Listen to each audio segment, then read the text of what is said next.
دیکھیں، اور آج کے دور میں عمل کرنا کوئی مشکل نہیں ہے۔ مسجد میں جائیے نا، دیکھیے کتنا لوگ نماز پڑھتے ہیں، اور جس دن اس کام کو لڑکی کے باپ اور ماں کرنا شروع کر دے گا نا، تو محلے میں کوئی لڑکا بے نمازی نہیں ہوگا۔ ہر نوجوان، کیونکہ اس کو شادی کرنی ہے، اور شادی کرنے کے لیے پہلے اس کو نماز کی عادی بننا پڑے گا، نمازی بننا پڑے گا پکا سچا، اس لیے کہ آپ جانچ پڑتال ہی مسجد سے شروع کر رہے ہیں۔ تو آسان ہے بالکل یہ جانچنا کہ آپ مسجد میں جائیے اور دیکھیے، اگر لڑکا آپ کو پسند آ جائے تو پھر ان کا نام پتہ پوچھیے، ان کے قریب جائیے اور رشتہ طے کیجیے۔ اور اگر مسجد کا نمازی نہیں ہے، دین پر چلنے والا نہیں ہے، کتنوں کما لے وہ، اس کے قریب مت جائیے، اس لیے کہ جو شراب پینے والا ہوگا وہ آپ کو اس سے کیا فائدہ ہوگا، جو جوا کھیلنے والا ہوگا وہ آپ کی بیٹی کو سکھ سے کبھی نہیں رکھے گا،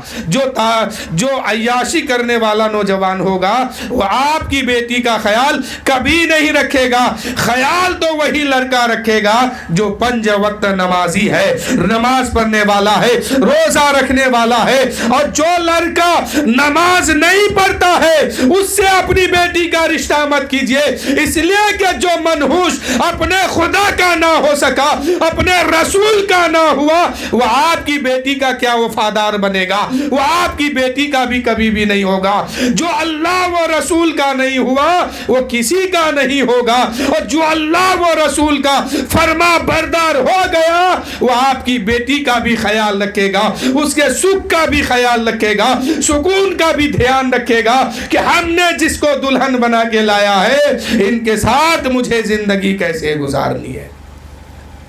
اور جو اللہ کا نہیں ہوا، رسول کا نہیں ہوا، تو وہ آپ کا کیا ہوگا یا میرا کیا ہوگا؟ تو پہلے دیکھیے نمازی کو، چاہے آپ لڑکا کا باپ ہو تو لڑکی دیکھیے نمازی ہے کہ نہیں، اور لڑکی کا باپ ہو تو لڑکا دیکھیے نمازی ہے کہ نہیں، اس لیے کہ جب تک یہ چیز آپ نہیں دیکھیں گے گھر میں مصیبت ہوگی،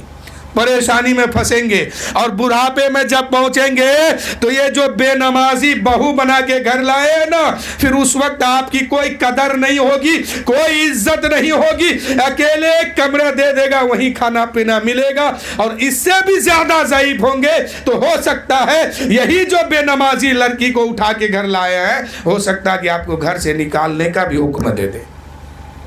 اور بڑے بڑے شہر میں ہوتا بھی ہے کہ ماں باپ بوڑھا ہو جاتے ہیں تو بیٹا گھر سے باہر نکال دیتا ہے۔ اس کی بنیاد یہی ہے کہ ہم نے اگر دین پر چلنے والے کو اس رشتے کے لیے طے کر دے تو وہ جانتا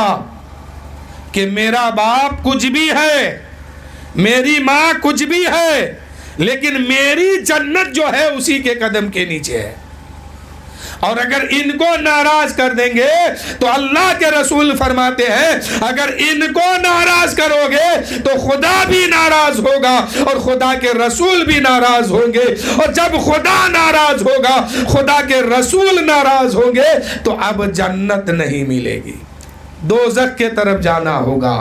تو یہ کہاں ہوگا؟ دینداری کی بنیاد پر، دین کے تعلیم پر ہوگا۔ جب اپنے بچوں کو آپ بچپن سے دین کی تعلیم دیں گے، جب یہ آپ بڑھاپے میں پہنچیں گے اور آپ کا بچہ جب جوان ہوگا تو اس پر وہ توجہ دے گا، اس پر وہ دھیان رکھے گا۔